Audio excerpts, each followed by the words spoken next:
Okay, this integral is assigned area. So if the graph drops below the axis, it's going to be negative.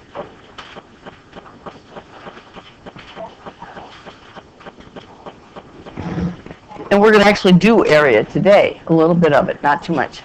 Now, a Riemann sum is what this is, this limit. I'm going to add up all these rectangles. That's what Riemann came up with. It says I can estimate the area under the curve by dividing the curve into all these little rectangles. They don't have to be the same size. I don't have to use the same sample points, like the left ram and the R ram. I don't have to do that. I can mix them all up if I want. The only condition is the biggest rectangle, the base of the biggest rectangle has to go to 0. Because if the biggest one goes to 0 and all the other ones are smaller, they're also going to go to 0, right? Because you're going to have an infinite number of rectangles underneath that curve. And that will give you the exact area if you take the limit of it. And he was pretty lazy, as all mathematicians are. And he didn't want to write all that limit and sigma stuff out like over and over again. So he made up a notation. If you're the first one to do it, you get to do that. And he made it an S. Looks like an S. That's the integral symbol. And from German, he was German, the German word for sum is that. I think it said sum, I don't know. So this is a definition. He just made it up. It looks like an S. I'm going to sum all my rectangles. Here's my base. Here's my height. And you can still see the area under the curve, right? And then Newton, Leibniz, Riemann probably all did this about the same time. When they wrote all these out and they did a whole bunch of these areas, they noticed something. It turns out that all you have to do is find the antiderivative of the function, evaluate it at the endpoints, those two limiting values, and subtract them. That's the fundamental theorem of calculus. Now, it should bother you. And even yesterday, even a couple of my students from last semester came in and said, I don't understand this. How can an antiderivative be the area under the curve? Doesn't even make sense. And the proof is difficult. I have to use the mean value theorem, and what I'm going to do is add and subtract things. I'm not going to do it today. I'll make a video or something for those of you who are interested. And when I add and subtract things, lots of things go away. And all you're left with is the f of b minus f of a. But I'll also connect it with the mean value theorem soon. Not yet. So all you have to know is I'm going to find the antiderivative. That's the shortcut. And of course, nobody else has really cared. But you should. It should bother you. And if capital F is any antiderivative, how do I know it's the antiderivative? Just take the derivative. So what if I do this? What if I take the antiderivative of f prime of x dx? What's that going to give me? Not x, close. F of x. They're opposite operations. That's what I said, close. It just undoes the derivative, that's all. Well, tomorrow we're going to do something a little bit different. It'll be a little bit trickier. So here's a problem for you to try. So you guys should try it. Maybe somebody wants to come up and do it on the board. Adam's going to come up. And all of you should try it anyway. You're going to come up and try it? But you have to write so we can read it. It might be. So all of you should be trying it. It's not all that difficult, but I found that people had a lot of problems with the arithmetic.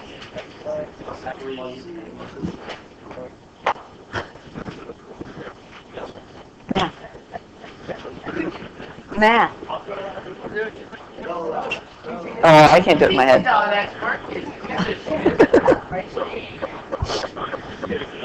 Are you coming up to try it? Of course I'm coming up to try it. Oh, I have to...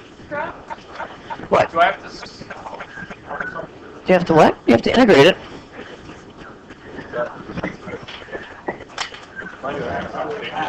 No, he's doing it right. Dude, you're doing it fine. Don't listen to me.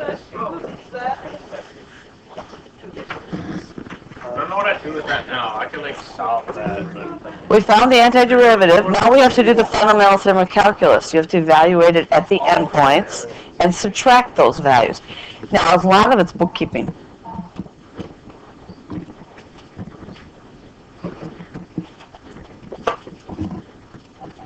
What's the other way?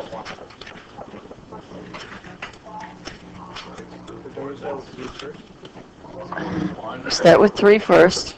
Plus.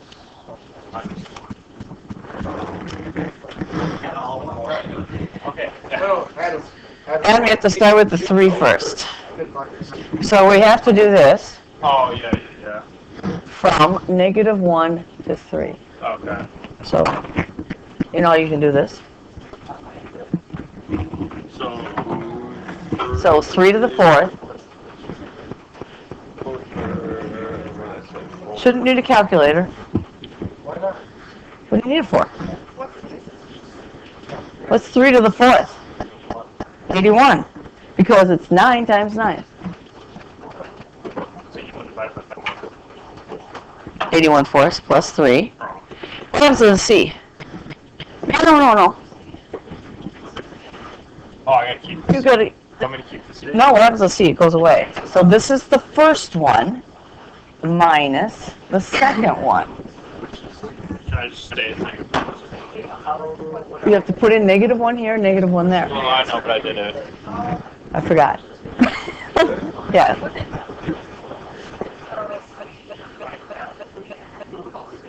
Minus. Where the mistakes happen? In the arithmetic. That's where they're going to happen if we have them. If I need a calculator. No, you wouldn't be allowed a calculator on this problem. Not allowed a phone. You can't even bring your phone into the AP exam. If your watch keeps, they take your exam. If you have a watch on and it's string exam. I don't think they'll do that. It's just not true.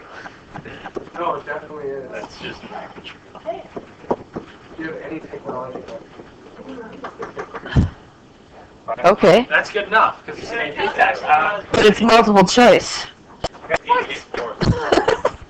Well, you can do the 81 fourths minus the 1/4. You can switch the order. You know that. As long as it's adding, you can do that. So 81 fourths minus 1/4 is 80 fourths, which we know what that is. Plus, and 3 minus a -1. Careful with the signs. 3 plus 1, so it's 4. What is that? Plus It's a minus, a minus. Oh, okay, yeah. See what I'm talking about with the signs? We have some sign problems. No, we subtracted. Thank you.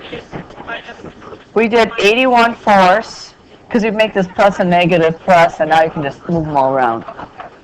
You could change that if you do that, but they have to deal with fractions. 24.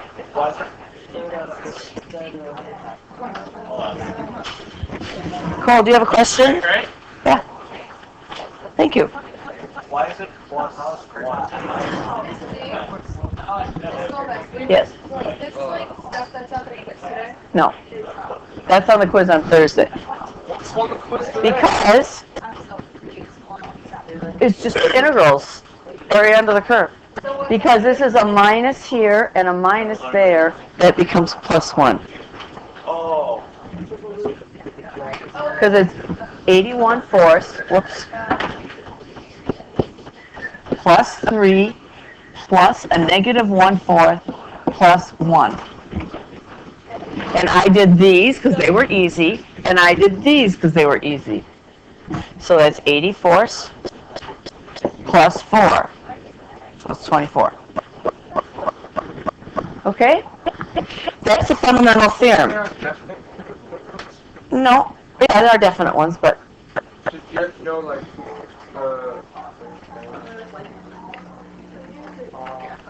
you have to know your Riemann sums, rules for difference. probably. But they just distribute, so it's not a problem.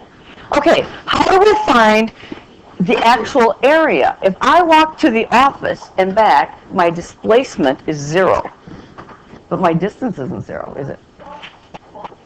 So if I take the sine curve and I integrate it between 0 and 2 pi, the integral from 0 to 2 pi of the sine of x dx is what?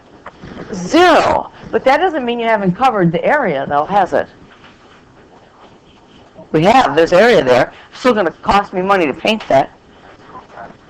You can absolute value it. You can also do this. You can integrate from 0 to pi. Just to be short, I'm just going to do the limits here. And then I'm going to integrate from pi to 2 pi. But that's a negative number. How do I fix it so it's a positive number? Absolute value is 1, or make it a negative, right? Because this will be a negative number. The thing is with this is you have to know what the graph looks like. That's the problem. So generally this is on the calculator part of the exam if they want you to do that. Because you have to have a graph. Now I would expect you to know what this graph looks like. When x is 0, what's y? 4. It's a parabola. It's upside down, right? And I want the area, not the integral. I want the area. So I need to figure out where this is. So this is at 4. The y value is 0 there. Now we're just going to solve that little equation. We don't have to go through the whole process of solving because we know what solve means. I didn't. It's trapped between the x-axis and the graph. So it's a negative. We always go from the curve to the x-axis. That's what an integral does. That's a good question, by the way. Now, I want to solve that, but I'm lazy. I don't want to do all the work. What does solve mean? It means find a number that makes it true. Well, what's x equal to? What makes that true? 2. What's wrong with inspection? Just by looking at it. Nothing. Okay? Nothing is wrong with that. Unfortunately, if I have something more complicated, then I'll have to know a little bit more. So we're going to integrate this. 4 minus x squared. I'm going to put parentheses in there. From 0 to 2. That integral is positive. This integral from 2 to 3 is negative. So I have to fix that. So how do I fix it? Put a negative sign in front there. All I'm doing is actually taking this. When I do this, I'm taking this little piece here and I'm reflecting it up over the x-axis. Because I want the area, not the signed area. We'll be doing a whole lot more with areas. This is just a little introduction. And then we integrate that. And what's the antiderivative of 4? So I'm going to get what? What's the antiderivative of 4? 4x. How do you know? Take the derivative.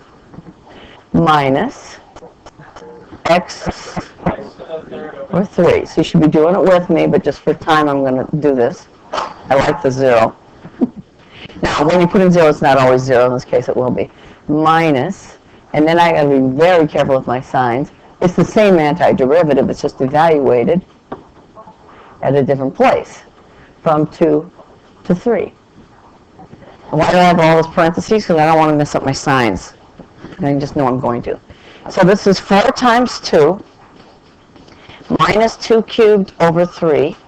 That's the first part of this one. Minus, and it's 4 times 0 minus 0 cubed over 3. Do you see the fundamental theorem there? You're going to evaluate that antiderivative at both of those locations. Then it's minus, and now I'm going to evaluate this one. 4 times 3, and honestly, anytime you substitute a number, it should be in parentheses. Minus 3 cubed over 3. That's just the first part. Minus, fundamental theorem says, find f of 3 and then f of 2 and subtract them. So it's 4 times 2 minus 2 cubed over 3. Whew. Is that okay? Looks like a lot of stuff there. Do you see what's happening? What's going to happen to the c's? They'll cancel out, so we don't have to put them in. If you would like to, you may do that. Some of you may like to do that. And then we just do this. This is 8 minus 8 thirds. Well, that's nice, because what's that? That's 0, so that's easy. Now minus, what? And then what's this? 12 minus 27 thirds. And you guys go through it so fast with the signs, that's why you make sign errors. The College Board also knows that you're going to make sign errors, and it's going to be one of the distractors on the choices. Not very nice of them, is it? Okay, that's this one, minus 8 minus 8/3. Should we do all those? Well, it's still hard, isn't it? So then if I want to change this in here, this is going to be plus a negative, and that's going to be positive. Okay, so I'm going to end up with, I'm not going to do these thirds, 8 minus 8/3 minus, now this is 12 minus what? 9, so that's what? 3, plus a negative 8 plus 8/3. Don't ask me why I made that little. Negative 8. Can you do the rest of the arithmetic, or do I have to finish this?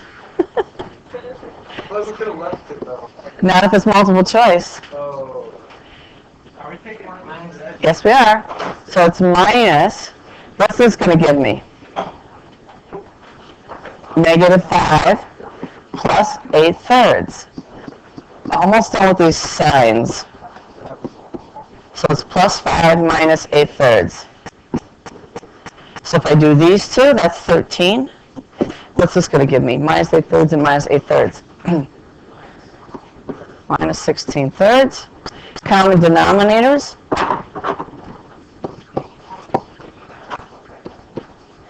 So it's 39/3 minus 16/3, which is 33/3, right? If I got a negative number, I knew I did it wrong because it was area we were looking for.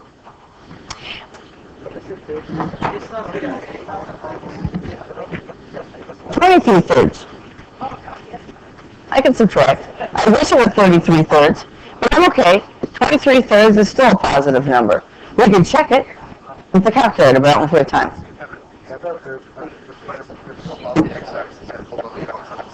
You have to split it up. So if the curve, if you want the actual area, if the curve falls below the x-axis, you can do that, or you could on your calculator go from 0 to 3 of the absolute value of 4 minus x squared dx. This is what you would show on the exam, or on your calculator. You would do FNINT, and I would do the absolute value of y1. You know what the absolute value is on your calculator? It's under NUM. It's under math. Sorry. Then NUM, and it's ABS. Because we're on quiz, I got to get you moved. And that's 0 to 3, and I should get the same answer. Well, now if I did it right. Yeah, it can be kind of ugly with the numbers. Okay, you guys have to divide yourselves up, split up, move a little bit. You're awfully close together. Whoops. And we're going to take the quiz. Oh, before we do that, notice there's a change in the assignment. Everybody notice there's a change in the assignment. It's a little bit short. It's better. It's a better assignment. So we're not doing odds. We're going to do all of those and then 3 more. They're anti-derivatives. All it is fundamental theorem of calculus. I don't think there's any area. Pardon? No calculators? No calculators.